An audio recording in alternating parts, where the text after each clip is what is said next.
Voy eshak deydigan Nodirxo'ja akamizga qisqacha parodiya qilgan holatda ushbu Spark komplekt modelimizni, yangilik modelllarimizni xudo xolasa sizlarga qisqacha obzorini qilib beramiz. Xudo xolasa videodan uzoqlashmang, narxlarni oxirida aytib o'tamiz. Xudo xolasa ushbu modelimiz oldi fasadlari Crashing'ning MDF New Classic variantida ishlangan, korpuslarimiz rossiyskiy laminatda ishlangan.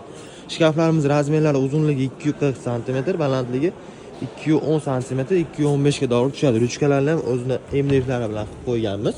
Xudo xolasa ichlarini ko'rsangiz, chuqur 55 cm ichlari ishlangan. Xudo xolasa oynalariga ham keladigan bo'lsak, yodviy oynalari bilan xudo xolasa uyingiz yanada yorqinroq holatda ko'rsatib beradi.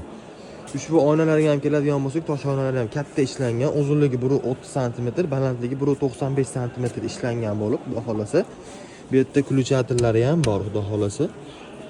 Hop, spanligimizga keladigan bo'lsak, uzunligi 220 cm, eniga 170 cm ishlangan. Bosh tomonimiz spinkalari ham polni materiallarda qoplangan, polni paralon bilan jihozlangan. Tortmalarimiz ham 100% davchilik sistemada, 100% PVH kromkada jihozlangan xudo xolasa. Ushbu modelimiz kimga qiziq bo'ladigan bo'lsa, pastga plus belgisini qoldiradigan bo'lsa, to'liq ma'lumot beramiz. Ushbu modelimiz butun vodiy bo'ylab dastlabki ustanovkalari bilan 8 million 200 ming so'mdan bo'ladi.